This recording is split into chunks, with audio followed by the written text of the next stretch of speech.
E aí, pessoal, dando continuidade aqui ao curso de Python, essa aqui vai ser a última aula do curso, onde eu vou falar de classes e objetos. Bom, o que é uma classe? Para contextualizar, imagina que a gente queira guardar as informações de um estudante. E cada estudante tem um nome e uma idade. Agora, imagina que a gente queira guardar, por exemplo, 10 estudantes.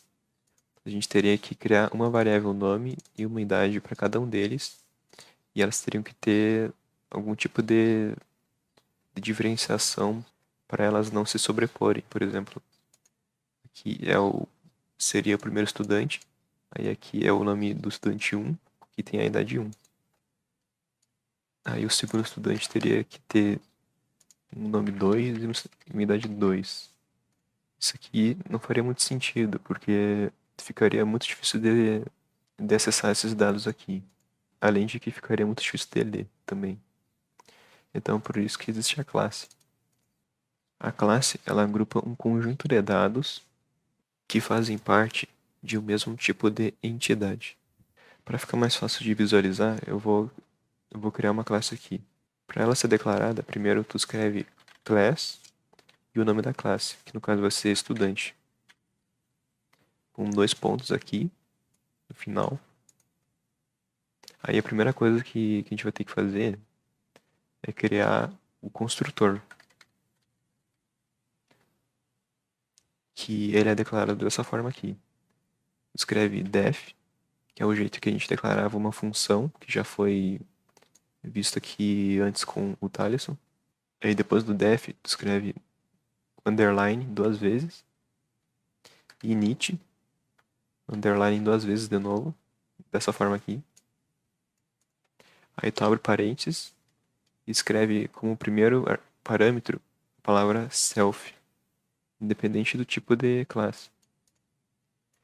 Aí os próximos parâmetros vão ser os dados que esse estudante vai ter. No caso aqui era o nome e a idade. E com 2 pontos aqui, porque ele é uma função. Perceba que aqui o self ele tem até uma cor diferente.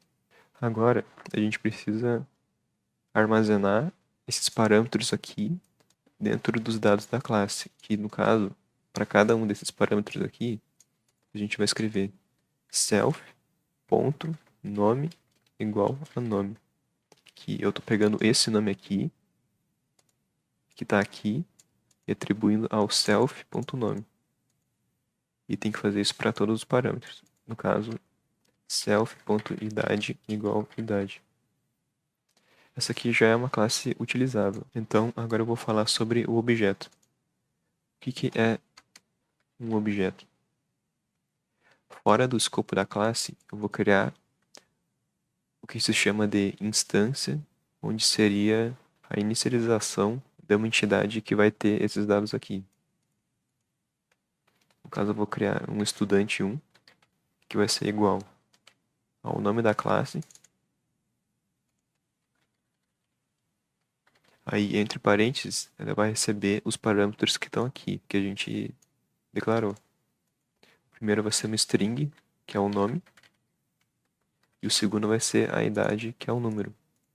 Dessa forma, a gente já tem um objeto estudante 1 que faz parte da classe estudante. Agora é possível a gente acessar os dados do estudante 1 escrevendo estudante1.nome. E se eu executar aqui, ele vai mostrar o nome dele, Pedro.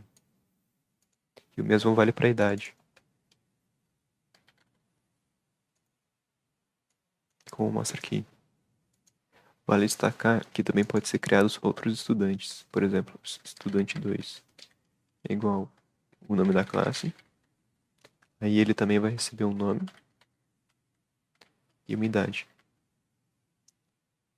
Aí eu posso acessar o dado desse estudante 2, colocando aqui nesse print. Que aqui no caso a idade dele é 25, e o mesmo vale pro nome.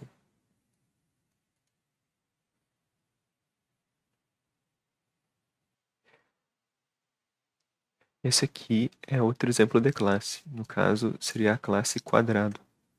A classe quadrado recebe na função init o tamanho do lado, que vai ser atribuído nessa linha aqui.